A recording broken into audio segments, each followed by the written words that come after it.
ಕೊಟ್ಟಿರೋದೇ ಒಂದು ಬಿಟ್ಟಿರೋದೇ ಒಂದು ಕೊಟ್ಟಿರೋದೇ 18,000 ಕೇಳಿದ್ದು 3,000 ಚಿಲ್ಲರೆ ಕೊಟ್ಟಿದ್ದಾರೆ.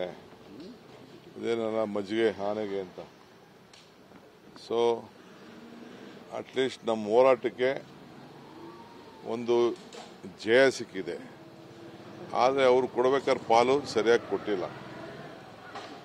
ಇದನ್ನ ಹೋರಾಟ ಮುಂದುವರಿಸ್ತೇವೆ. ಈಗ ಬಿಜೆಪಿಯವರಿಗೆ ನಾನು ಕೇಳ್ಕೊಳ್ತೀನಿ, ಈ ಬರಗಾಲದಲ್ಲಿ ಏನು ನಿಮ್ಗೆ ರಾಜಕೀಯದ ಮಾಡೋದು ಬೇಡ, ಈ ರಾಜ್ಯಕ್ಕಾಗಿದ್ದ ಅನ್ಯಾಯನ ಸರಿಪಡಿಸಿ ಅಂತ ಹೇಳಿ ಎಲ್ಲ ಲೀಡರ್ಗಳಿಗೆ ಈ ನಮ್ಮ ಹಕ್ಕಿಗೋಸ್ಕರ ನಾವು ಹೋರಾಟ ಮಾಡ್ತಾ ಇದ್ದೀವಿ. ನ್ಯಾಯ ನಮ್ಗೆ ಸಿಗಲೇಬೇಕು.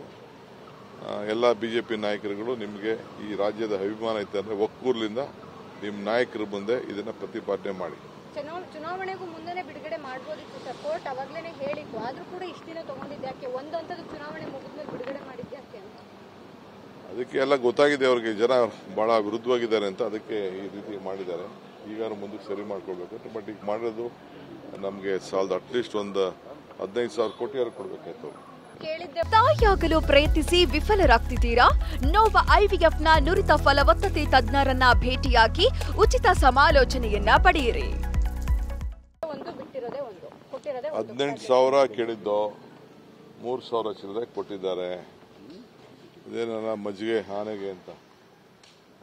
ಸೊ ಅಟ್ಲೀಸ್ಟ್ ನಮ್ಮ ಹೋರಾಟಕ್ಕೆ ಒಂದು ಜಯ ಸಿಕ್ಕಿದೆ. ಆದರೆ ಅವರು ಕೊಡಬೇಕಾದ ಪಾಲು ಸರಿಯಾಗಿ ಕೊಟ್ಟಿಲ್ಲ. ಇದನ್ನ ಹೋರಾಟ ಮುಂದುವರಿಸ್ತೇವೆ.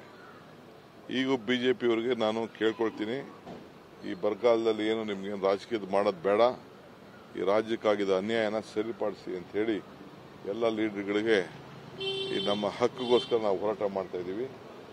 ನ್ಯಾಯ ನಮ್ಗೆ ಸಿಗಲೇಬೇಕು. ಎಲ್ಲ ಬಿಜೆಪಿ ನಾಯಕರುಗಳು ನಿಮಗೆ ಈ ರಾಜ್ಯದ ಅಭಿಮಾನ ಐತೆ ಅಂದ್ರೆ ಒಕ್ಕೂರ್ಲಿಂದ ನಿಮ್ಮ ನಾಯಕರ ಮುಂದೆ ಇದನ್ನ ಪ್ರತಿಪಾದನೆ ಮಾಡಿ.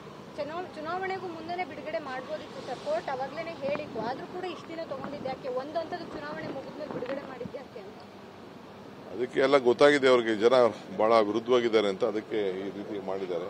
ಈಗ ಮುಂದಕ್ಕೆ ಸರಿ ಮಾಡ್ಕೊಳ್ಬೇಕು. ಬಟ್ ಈಗ ಮಾಡಿರೋದು ನಮಗೆ ಸಾಲದು. ಅಟ್ಲೀಸ್ಟ್ ಒಂದು 15,000 ಕೋಟಿ ಕೊಡಬೇಕಾಯ್ತು.